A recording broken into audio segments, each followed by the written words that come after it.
ભરૂચ જિલ્લામાંથી પસાર થતી પાવર ગ્રીડ લાઇનના વિરોધમાં ખેડૂતોનું આંદોલન હવે વધુ ઉગ્ર સ્વરૂપ ધારણ કરી રહ્યું છે. ગુજરાત કિસાન સંઘર્ષ સમિતિના નેજા હેઠળ દક્ષિણ ગુજરાત સહિત અંકલેશ્વર અને હાંસોદ પંથકના ખેડૂતો પોતાની વિવિધ પડતર માંગણીઓને લઈને ગાંધીનગર ખાતે યોજાનાર મહાઆંદોલનમાં ભાગ લેવા માટે 25 જેટલા ટ્રેક્ટરોના વિશાળ કાફલા સાથે રવાના થયા હતા.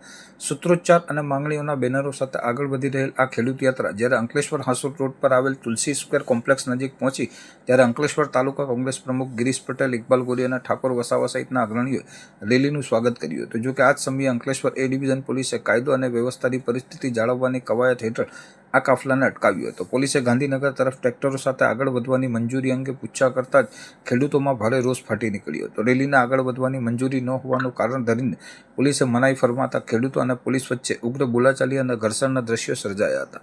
પોલીસની આ કાર્યવાહીથી નારાજ થયેલ ખેડૂતો રસ્તા પર જ બેસી ગયા હતા અને ચક્કાજામ કરી ઉગ્ર વિરોધ પ્રદર્શન શરૂ કર્યું હતું, જેના કારણે કલાકો સુધી ભારે તંગદિલીનો માહોલ સર્જાયો હતો. પરિસ્થિતિ વધુ મળશે નહીં તે માટે પોલીસે વધારાનો પોલીસ બંદોબસ્ત ગોઠવી ખેડૂતોને સમજાવવાના આકરા પ્રયાસો કર્યા હતા, પરંતુ કેટલાક ખેડૂત આગેવાનો પોલીસની કામગીરી સામે અડગ રહી વિરોધ ચાલુ રાખતા આખરે પોલીસે 10 જેટલા પ્રમુખ ખેડૂત આગેવાનોની અટકાયત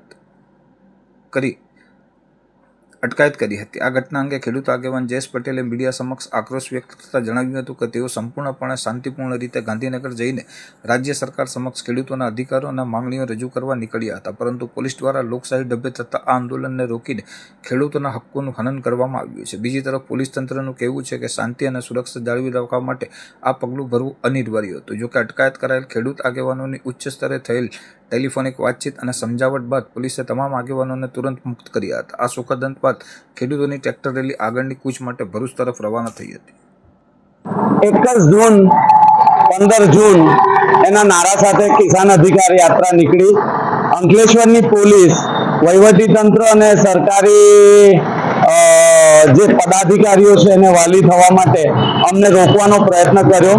કોઈ પણ જાતની શું કહેવાય કે ઓર્ડર સિવાય અમને લોકોને રોક્યા હતા. અમે સંઘર્ષ કર્યો, અમારા આગેવાનોને વાત કરી અને આઈજીડીજી સાથે જે અમારે વાત થઈ છે એ મુજબ અમારી કોઈ પણ રેલીને રોકવામાં નહીં આવશે એ રીતની વાત હોવા છતાંય અંકલેશ્વરના પીઆઈ પ્રજ્ઞેશસિંહ થોડી પોતાની એફિશિયન્સી બતાવતા હતા, પણ આગેવાનોએ આઈજી સાથે વાત કરી અને અમારી ટ્રેક્ટર યાત્રા એના નિર્ધારિત રૂટ ઉપર આગળ જવા માટે હવે પ્રયાણ કરી ચૂકી છે.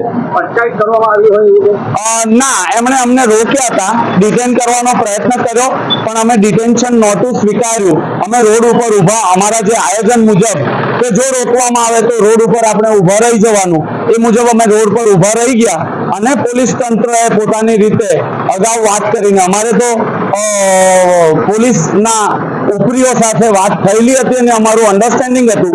એમણે અમને ખોટી રીતે રોક્યા હતા એટલે પછી અમને જવા દીધા. આભાર.